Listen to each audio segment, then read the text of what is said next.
We are Group 18, and this is our presentation on the Sony BMG Rootkit scandal.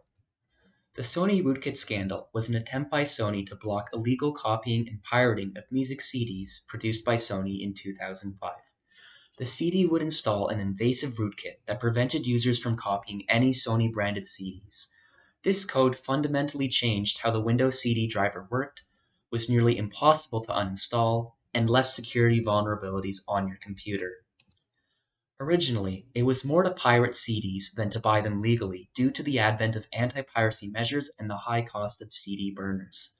This began to change in the early 2000s as the cost of CD burners went down and started being included with regular PCs. The advent of music piracy sites like Napster also did not help. Record companies needed to do something. Sony, a lead CD distributor at the time, partnered with First for Internet in order to develop a DRM application to prevent CD piracy. There were two similar versions of the software, Sony XCP and Sony MediaMax. When the CD was inserted into your PC, MediaMax would immediately install the rootkit, while XCP would only install it if you agreed to the vague terms of service. Not that it said it had a rootkit. This rootkit would change the code of the driver that reads CDs at the operating system level.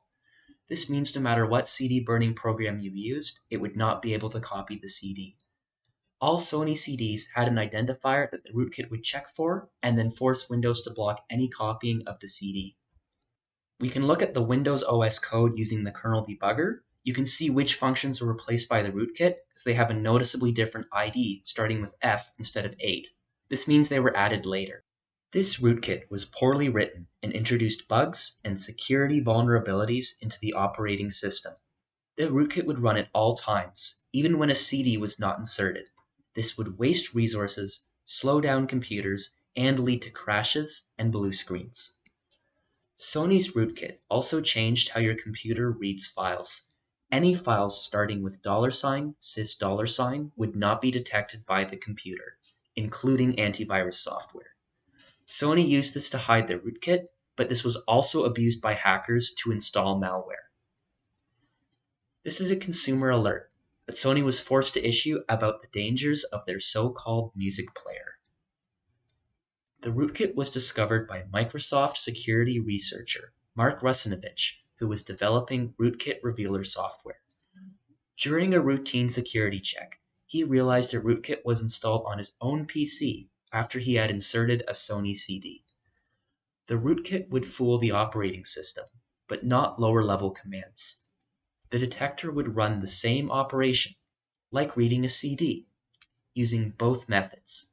If the outputs didn't match, then the OS had been messed with by a rootkit. Sony eventually released a tool to uninstall the rootkit, but it did not actually uninstall the rootkit.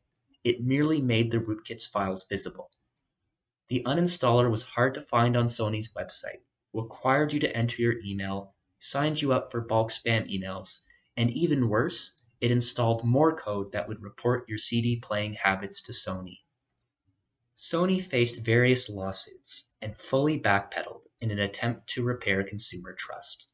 Over 500,000 computers were estimated to have been affected. Consumers were entitled to one copyright-free Sony CD, or $7. A customer could claim $150 if they could prove the rootkit had damaged their computer. In conclusion, the Sony rootkit scandal was one of the first significant DRMs consumers faced that created public awareness about ownership of digital content. This scandal also made it clear that highly invasive DRM would not be accepted by the public.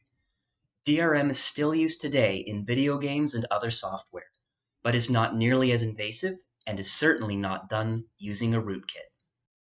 Thanks for watching.